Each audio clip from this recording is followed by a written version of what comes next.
एक बार की बात है कि एक समृद्ध व्यापारी जो सदैव अपने गुरु से परामर्श करके कुछ न कुछ सुकर्म किया करता था, गुरु से बोला, गुरुदेव, धनार्जन हेतु मैं अपना गांव पीछे जरूर छोड़ आया हूँ, पर हर समय मुझे लगता रहता है कि वहाँ पर एक ऐसा देवालय बनाया जाए जिसमें देव पूजन के साथ साथ भोजन की भी व्यवस्था हो, अच्छे संस्कारों से लोगों को सुसंस्कृत किया जाए, आश्रम को शरण मिले, वस्त्रहीन का तन ढके, रोगियों को दवा और चिकित्सा मिले, बच्चे अपने धर्म के वास्तविक स्वरूप से अवगत हो सके। सुनते ही गुरु प्रसन्नता पूर्वक बोले, केवल गांव में ही क्यों, तुम ऐसा ही एक मंदिर अपने इस नगर में भी बनवाओ। व्यापारी को सुझाव पसंद आया और उसने ने 2 मंदिर, एक अपने गांव और दूसरा अपने नगर में जहां वह अपने परिवार के साथ रहता था, बनवा दिए। दोनों देवालय शीघ्र ही लोगों की श्रद्धा के केंद्र बन गए, लेकिन कुछ दिन ही बीते थे कि व्यापारी ने देखा कि नगर के लोग गांव के मंदिर में आने लगे हैं, जबकि वहां पहुंचने का रास्ता काफी कठिन है।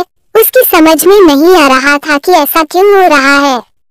कुछ भारी मन से वह गुरु जी के पास गया और सारा वृतांत कह सुनाया। गुरु जी ने कुछ विचार किया और फिर उसे यह परामर्श दिया कि वह गांव के मंदिर के पुजारी को नगर के मंदिर में सेवा के लिए बुला ले। उसने ऐसा ही किया, नगर के पुजारी को गांव और गांव के पुजारी को नगर में सेवा पर नियुक्त कर दिया। कुछ ही दिन बीते थे कि वह यह देखकर स्तब्ध रह गया कि अब गांव के लोग नगर के मंदिर की ओर रुख करने लगे हैं। अब तो उसे हैरानी के साथ साथ परेशानी भी अनुभव होने लगी। बिना एक क्षण की देरी के वह गुरुजी के पास जाकर हाथ जोड़कर कहने लगा, आपकी आज्ञानुसार मैंने दोनों पुजारियों का स्थानांतरण किया, लेकिन समस्या तो पहले से भी गंभीर हो चली है कि अब तो मेरे गांव के परिचित और परिजन कष्ट सहकर और किराया भाड़ा खर्च करके नगर के देवालय में आने लगे हैं। मुझसे यह नहीं देखा जाता। व्यापारी की बात सुनते ही गुरुजी सारी बात समझ गए और बोले, हैरानी और परेशानी छोड़ो, दरअसल जो गांव वाले पुजारी हैं, उनका अच्छा स्वभाव ही है जो लोग उसी देवालय में जाना चाहते हैं जहां वे होते हैं। उनका लोगों से निस्वार्थ प्रेम, उनके दुख से दुखी होना, उनके सुख में प्रसन्न होना, उनसे मित्रता का व्यवहार करना ही लोगों को उनकी ओर आकर्षित करता है और लोग स्वतः ही उनकी ओर खींचे चले आते हैं। अब सारी बात व्यापारी की समझ में आ चुकी थी। मित्रों, हमें भी यह बात अच्छे से समझनी चाहिए कि हमारा व्यक्तित्व हमारे बाहरी रंग रूप से नहीं, हमारे व्यवहार से निर्धारित होता है।